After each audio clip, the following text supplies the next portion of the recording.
Story. So everybody, welcome to the stage, Mr. Ajay Relan, who's going to talk about his story.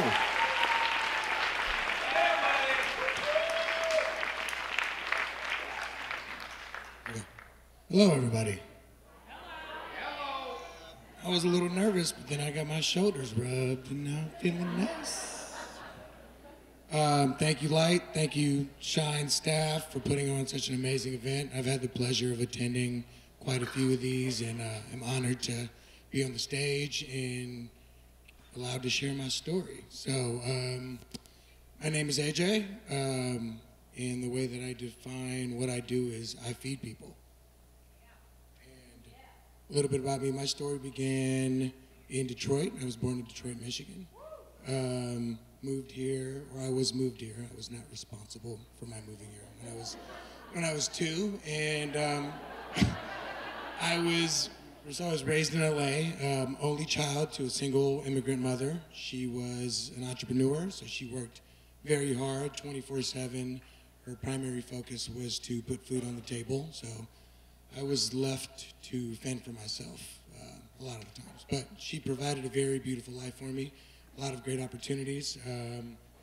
So the topic that I would like to address today is, for my personal story, as I would imagine for a group like this, I would go as far as to say that giving has given me everything that I've ever gotten. So part of that story is, I grew up here in LA, attended high school here, was a good student, above average, unsatisfactory in the behavior category. I found myself finding, when you're an only child and you're spending a lot of time by yourself, you're really getting creative with the ways that you're spending your time. So for me, I've always been a business guy. I was the guy selling candy out of his locker at recess, lunch. When I got a little older and I got a driver's license, I was the guy that was arranging the carpool ring for everybody else. I may or may not have had a brief stint selling weed out of that carpool. So then I went on to college, studied, graduated, and, like a lot of people, I came out and I didn't really know what I wanted to be when I grew up. So, I just started jumping into different businesses. I decided to go into the entertainment business. The business that my mom had started out of our one-bedroom apartment in Inglewood, California, it had grown. It had put me through private school. It had put me through college. And I'd been exposed to things that I probably, for most people in my circumstance, probably wouldn't have had the opportunity to experience. So when I came out, I had an entrepreneurial mindset. I got into the entertainment business. I worked in every facet of it. I did post-production, production, motion graphics. I even started to work on the talent side at the big talent agency stuff. And as I approached my mid-20s, I realized that everything that I was doing was a result of things that I thought that I wanted to do because other people were doing them. I had never really set any type of intention. I had never really created any real goals. I was just looking over my shoulder, and I was looking at, what everyone else was doing. And, this kind of brought me to a turning point in my life where I thought, maybe I should apply a little bit more intention. And so I started doing some soul searching. I did things like, started going to therapy, started reading a lot of books, started going to transformational workshops, and then I started overcorrecting. I started walking away from things that no longer served me, and responsibly, of course. So all the while you go through your life and you're pretending to be this perfect person, right? You're going around, you're happy, you're fun at the parties, you're interesting to talk to, but on the inside you're like, what the fuck is going on? And so I had a year, it was 2012, where I decided that I would put a lot of effort, and this is where a lot of things started happening. So I started responsibly walking away from my responsibilities. Any business that I was a part of, I had handed it off or shut it down if it wasn't working. I was lucky enough to see some success, but I tried a lot of things. So you have some wins, you have some L's, you just keep it pushing. So I dropped all my responsibilities, and I found that I had a lot of time on my hands. So the first thing that I logically did and was like, all right, well, what is your passion? What do you love? Well, at the time, I just liked getting drunk with my friends and watching the Lakers play, and they were really good. So I decided to open a sports bar. I was really interested in technology. I happened to be working in that space, so I get involved in the investment side of things. I did other things like, met my father for the first time, and just all these things happened in a very quick, short period of time.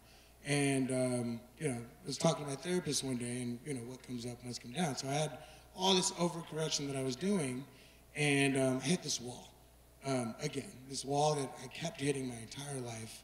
And unfortunately, I'd lost a handful of friends in consecutive years to suicide. And this had become a reoccurring theme in my life. And when you're in a place and you're searching for stuff, and you're not really sure where you're supposed to go, things tend to get a little dark, and you start to understand where people are coming from when they do something like that. So, fortunately for me, I had the foresight to go and get help. Wait, that sounded wrong. I wasn't going down that path, but these things kind of, you want to take care of your mental health, and you want to talk to people. So, one day I'm sitting with my therapist, and she's like, I think that you could use, you could have a psychiatrist friend you can go and see. You might want to explore some medication. And that was not something that I was particularly interested in. I think that it's great for some people, but for me, I had witnessed a lot of people, everyone in my family had kind of been on that route. So I asked her, what else do you have? And she's like, you should go out and you should volunteer. And I didn't see the connection. I'm like, one is this scientific multi-billion-dollar industry, and this other thing is just something that anybody can do anywhere. I'd grown up, I'd gone to Catholic school, I had a mandatory community service that I had to do, and I just didn't see the connection between community service, as they call it, when it's something that you have to do as a homework assignment, and your mental health and your quality of life. So it was something, nonetheless, I added it to my to-do list without any real intention around acting on it, right? It was just volunteer every time I'd see her every week. Hey, did you find any volunteer opportunities? I haven't gotten around to it yet, but I will. Anyway, as we neared the end of that year, around Thanksgiving, Christmas time is when most people are starting to think of things that they want to do outside of themselves. So I was one of those people, and I was guilty of that. But fortunately for me, I have some really good friends. So my roommate at the time, who was sitting in the corner over there, his name's Will, my other buddy, JD, they just popped up in our apartment one day with a bunch of toys. And I'm like, what are you guys doing? They're like, we're going to wrap a bunch of toys, and we're going to roll over to the children's hospital, and we're going to pass them out. So, of course, in my mind, I'm like, great. This is something that I've been putting off for months, and I get to check it off in my box. So I just kind of jump into the mix with them, and we start really excited, wrapping these toys. They were making fun of my wrapping because I'm not really good at it. And we rolled down to the children's hospital, really excited to pass out all these toys to these kids, only for them to tell us that we're not allowed to do it. But we're more than welcome to leave it under this beautiful tree here. See, these are all our toys that we wrapped. And we just kind of left them there, and we kind of went about our day. But it was kind of a bummer, because when you do something like that, you want to be able to see the impact that you're making on people. You want to be able to connect with the people that are receiving the love that you're giving them. So we went about the night. Woke up the next morning. Obviously, it's Christmas, so this is day two of designated giving days a year. The other one being Thanksgiving. So woke up that morning feeling a little unfulfilled, and decided to go to the local grocery store. And we were living in Beverly Hills, West Hollywood area at the time, so like mid-city. Went to the local Ralph's and decided to buy enough food to feed 100 people. And the criteria for what was going in these meals was basically the equivalent of like the best meal a 7th grader could get, right? It's balanced, nutritious. You have your Gushers fruit snacks, you have your Capri Sun, as you see over there. And I go home, and when I get back, they're there, and we just start playing music, watching really funny YouTube videos, and very inefficiently making 100 turkey sandwiches. Start bagging these meals. We start writing Christmas notes on note cards and throwing them in the bags. We had some other friends that ended up joining us, and we hopped in some cars. We drove down to Santa Monica Pier, Venice Boardwalk, and just looked for anybody that looked like they could have used a meal. And unbeknownst to us, just some human connection. So very quickly, we were able to get off these 100 meals, and each of us individually had a moment. And that moment, however you describe it, which seems to be a very woke group of people. You know, like when you're in a place of service, arguably as the giver, you receive a lot more than the person, you know, that you're giving to, right? So we did what everybody else would do, and we, second nature, we just shared what we did on our personal social media platforms, and we jokingly named it #lunchbag. We spelled the word hashtag out to make fun of hashtags because people don't know how to use them properly, and it rhymed with lunchbag, and that was our focus group. That was our marketing exercise. So, you know, each of us shared it, and we ended up getting an overwhelming response from our friends and our followers, asking us things like, "Oh my God, that looks amazing. I've never heard of this organization. When is the next time you're gonna do this?" And I'm like, internally, secretly, I'm like, dude, I'm cured. I don't need to do this shit again. So, but it was so fun, and we really pride ourselves on bringing good groups of people together and having a good time, and this checked those boxes. So we thought, why not? Let's run it back. So the following month was, this would have been January 2013. About 10 people showed up, which was double the number, big progress here. And we made about 200 meals, and a lot more efficiently than we did the first time. We were using saran wrap the first time, terrible idea. So JD, who's another one of our buddies that was down from the beginning, brought his GoPro, and he decided to cut together a YouTube video for it. Right, same deal. We make all these meals. We come down here. We pass them out. We go out after. We have a beer. We share what we're doing on social media. And now more and more people are like, "Oh my God, I can't believe I missed it this time." And we're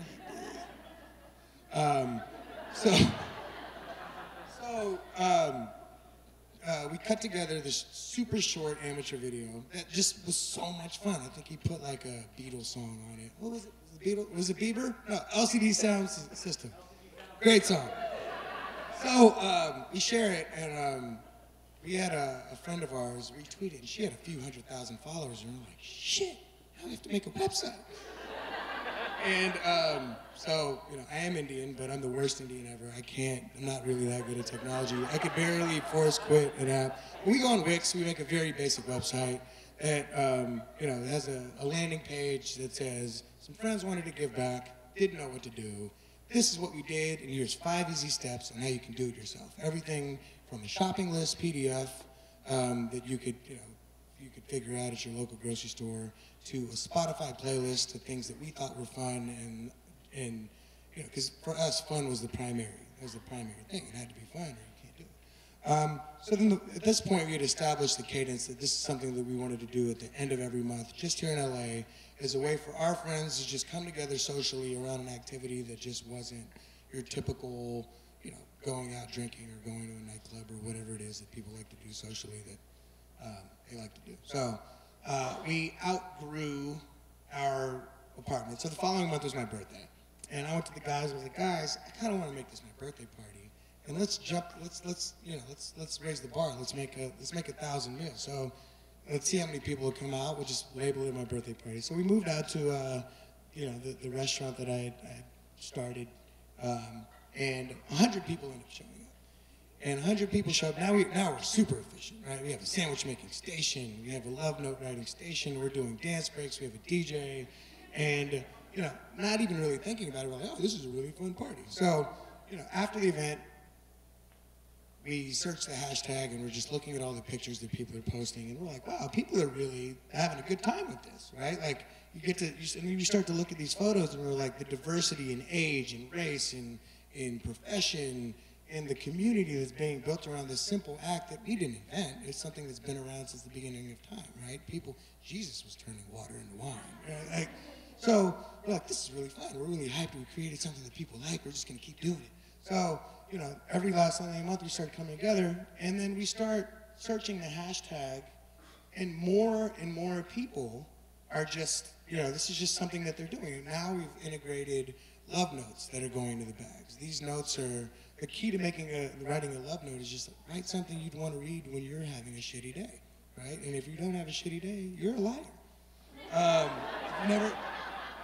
When you're making a sandwich, make a sandwich that you would actually want to eat. You don't need to be Wolfgang Puck to make a quality sandwich, right? So make a sandwich you would actually want to eat. Make it as if you're making it for somebody that you want to love.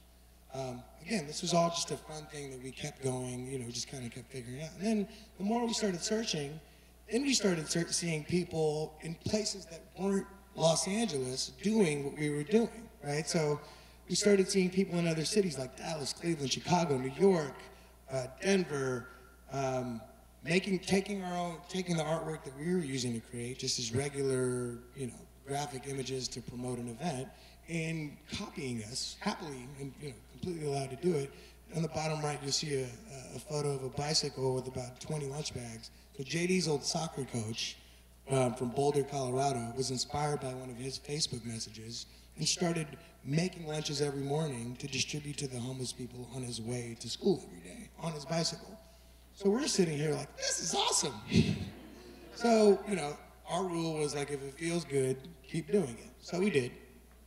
And then within a year, through the power of social media, it grew to over 40 cities all over the United States. So, we get to this point, and we're like, oh. At this point, our mission statement was something like, ending world hunger one lunch bag at a time. And then we got to this point, and we're like, not ending hunger. Like, that's not. We're feeding we're having one feeding event in each of these cities once a month. They're barely putting a dent in with the overarching issue. So it really forced us to think about, the same way you would think about your brand as a business or any type of thing that you want to create. What are we actually doing here? So for me personally, I kind of went back to the drawing board. I'm like, what was my version of this story that brought me to this well in the first place? Well, I realized I was feeling alone. I was feeling disconnected. I was guilty of comparing myself to my friends' highlight reels on social media, and you start to feel like, wait a minute, right?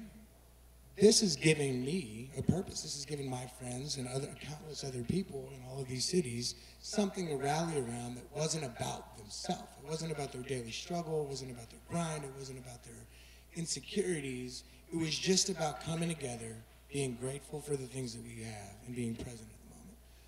So then we were like, enough people were like, are you a nonprofit? Are you a nonprofit? We're like, guess we should be a nonprofit. So the nonprofit guy goes,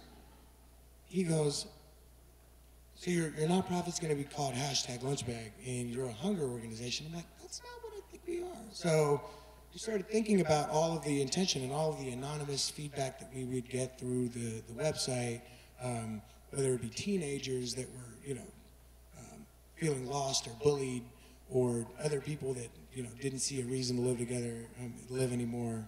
And then they, something switched in them when they're in this act of giving, and they're really starting to feel alive. So we're like, let's call it Living Through Giving. We clearly like things that rhyme.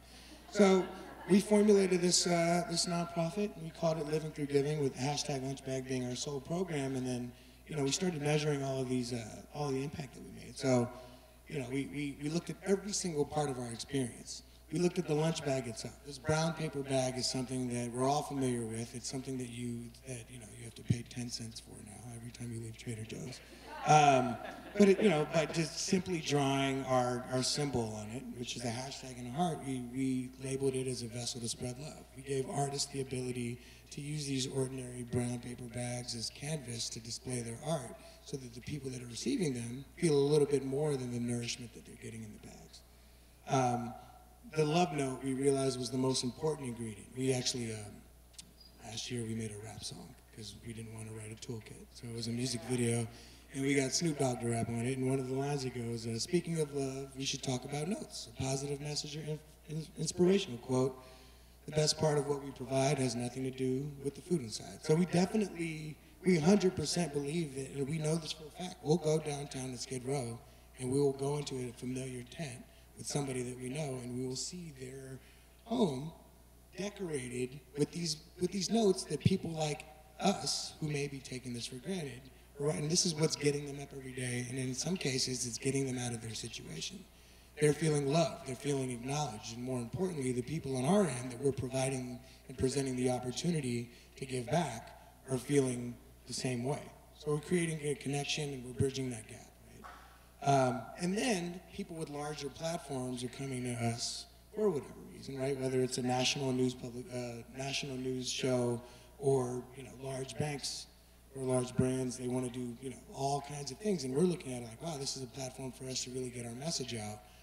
this message of living through giving, and we started to really quickly realize that, through the power of social media, for the first time in the history of the world, each of us, everyone in this room and everyone in this city and everyone in this world, has the ability to impact one person. And whether you have 10 friends or followers or 10 million, you have the ability to make a significant impact with a very minimal effort. So yeah, more and more people, we started getting NBA teams that were using this as their community service opportunities. You have companies like Uber or Lyft, whenever they're launching a new city and they have their initial group of drivers coming together as a team building exercise. We've had the Braille Institute of San Diego use this as an exercise to teach their students compassion. We have juvenile detention centers who are giving their students the ability to take a day out and go out and pass out meals to kind of help them, learn compassion, empathy, kindness, things that are starting to get lost in this day and age. Yeah, this is just more cool stuff that I'm just going to keep going through. And then you start to see stories that have nothing to do with lunchbags. They have nothing to do with any individual. These are just things that have, when you see them and you realize that, we're all in this together, right? A lot of the people in this room are probably could be some life circumstances change. We could be in the positions of some of the people that we're feeding. So it's really just being incremental and relentless in exercising those compassion muscles, those kindness muscles, and things that, and for us, it's just showing people that this is something that's easy that we can all do. If we can make our immediate surroundings better on a local level and share what we're doing with our friends and our followers, we have the ability to make a global impact. We can inspire somebody else's next movement. We can let somebody who may feel invisible feel like they're seen. And that's the one thing that each and every one of us has in common, is the need to be acknowledged and the ability to acknowledge other people. That's what makes us all human. So the bottom line really comes down to the simple act of caring can create an endless ripple. Our rap video, which you should check out on YouTube, is called From a Ripple to a Wave.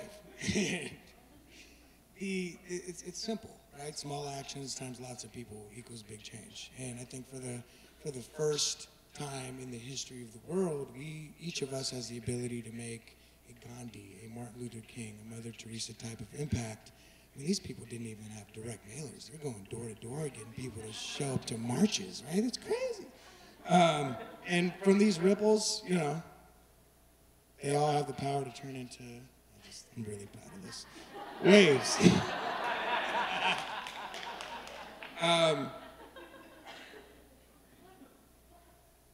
So, bottom line is, it's an ongoing struggle, right? We're all doing the best that we can.